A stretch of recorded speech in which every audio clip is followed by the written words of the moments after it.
First of all, with a charcoal grill, I'm a big fan of natural lump charcoal as opposed to briquettes. And I like to light the charcoal in a chimney starter. This is an upright tube or metal box, instead of using a petroleum starter. I think you just well, first of all, you get a cleaner taste. It's pure wood. It has no chemical additives.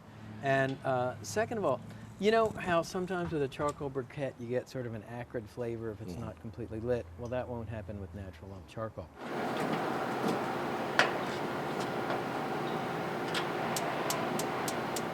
Now with gas, two sort of cardinal rules with a gas grill.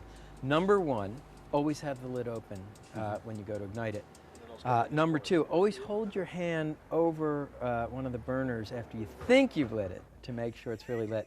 And finally, make sure you have an extra tank of propane, because nothing is more embarrassing than running out of gas during a grill session. That cost me big time one Saturday. When you need it, you can't find it. I'm doing burgers and steaks. Okay. How do I attack that project? Well, first of all, you're going to direct grill, okay? Because you've got to make a distinction between true barbecue, which is indirect, low, slow, and smoky, direct grilling, which is directly over the fire.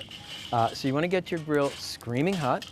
Okay, that's a 2 to 3 Oklahoma fire. You know what I mean? So for that, it's 1 Oklahoma, 2 Oklahoma. Ouch! That is a screaming hot fire. Okay, and then we have a little mantra that we say at Barbecue University. It's keep it hot, keep it clean, keep it lubricated. That means hot grill, clean it with a stiff wire brush, lubricate or oil it with a folded paper towel dipped in oil and drawn across the bars of the grate. That prevents sticking, and it also gives you killer grill marks. Now, something I've been doing is putting stuff on as hot as I can get it, leave it on for 2-3 minutes, and then moving it up to the shelf to kind of let it bake off. Okay. Am I in the ballpark here? You were in the ballpark. I actually attacked that problem by building what I call a 3-zone fire. So if you want to imagine here, coals double thick on one side, that's your searing fire. Single layer of coals in the center, that's your cooking fire. So I move from here to here once I've got a sear on. And most important, this is something people forget to do, one part of the grill with no coals whatsoever, that is your safety zone. So if stuff starts to burn, cook too much, you want to keep it warm, you move it over to the safety zone. I will get some flames sometimes. Okay. Could you do the same thing with the burners on a gas grill? Absolutely, absolutely. One burner, you know, if it's a 3 burner, your rear burner hot, your middle burner medium, your front burner off. Now another important thing is don't overcrowd the grill. And I work on what I call the 30% rule. That means 30% of the grill grate food free.